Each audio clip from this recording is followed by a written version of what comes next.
की वीर बाबुराव शेळमक्केला इंग्रजांना एवढी दहशत होती की ती आपला तड सोडून पडून जायची. ही दहशत होती. त्यांचं कुठेही स्मारक नाही.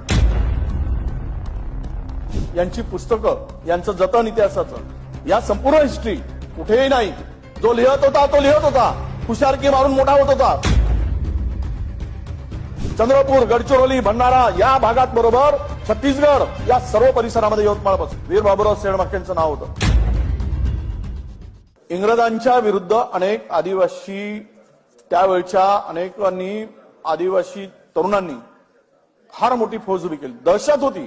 वीर बाबुराव शेळमक्के, बिरसा मुंडा, हे गुलाब महाराज यांचे, पण यांचा इतिहास, यांची पुस्तकं, यांचं जतन इतिहासाचं, या संपूर्ण हिस्ट्री कुठेही नाही.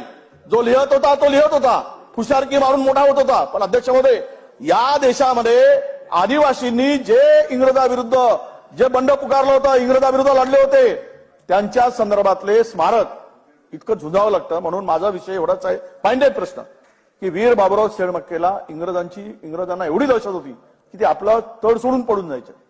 ही दहशत होती. त्यांचं कुठेही स्मारक नाही.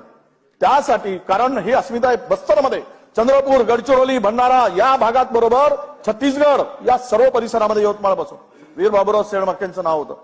माझी आपल्याला विनंती आहे की यासाठी, स्मारकासाठी आपल्या स्तरावर एक बैठक घ्या. याचा इतिहास, यांची पुस्तकं फार कमी आहे. त्या पुस्तकातून यांचा इतिहास काही प्रमाणात उलगडला गेला आहे, आपल्या लोकांनी लिहिला आहे. हे सर्व जतन करण्याचं काम आणि मोठं भव्य असं स्मारक की जो सातत्यानं या वीरांची गाथा येणाऱ्या पिढीला देत राहील, अशा प्रकारचं स्मारक उभं करण्यासाठी आपण हे करणार का, हा शेवटचा माझा प्रश्न आहे.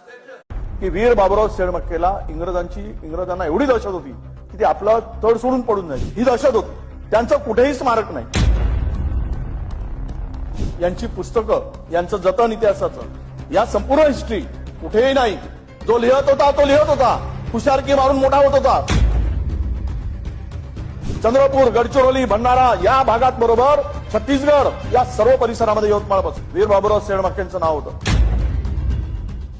इंग्रजांच्या विरुद्ध अनेक आदिवासी, त्यावेळच्या अनेकांनी आदिवासी तरुणांनी फार मोठी फौज उभी केली. दहशत होती. वीर बाबुराव शेळमक्के, बिरसा मुंडा, हे गुलाब महाराज यांचे, पण यांचा इतिहास, यांची पुस्तकं, यांचं जतन इतिहासाचं, या संपूर्ण हिस्ट्री कुठेही नाही. जो लिहत होता तो लिहत होता, हुशारकी मारून मोठा होत होता. पण अध्यक्ष महोदय, या देशामध्ये आदिवासींनी जे इंग्रजाविरुद्ध जे बंड पुकारलं होतं, इंग्रजाविरुद्ध लढले होते, त्यांच्या संदर्भातले स्मारक इतकं झुंजावं लागतं. म्हणून माझा विषय एवढाच आहे, फाइंडेड प्रश्न, की वीर बाबुराव शेळमक्केला इंग्रजांना एवढी दहशत होती की ती आपला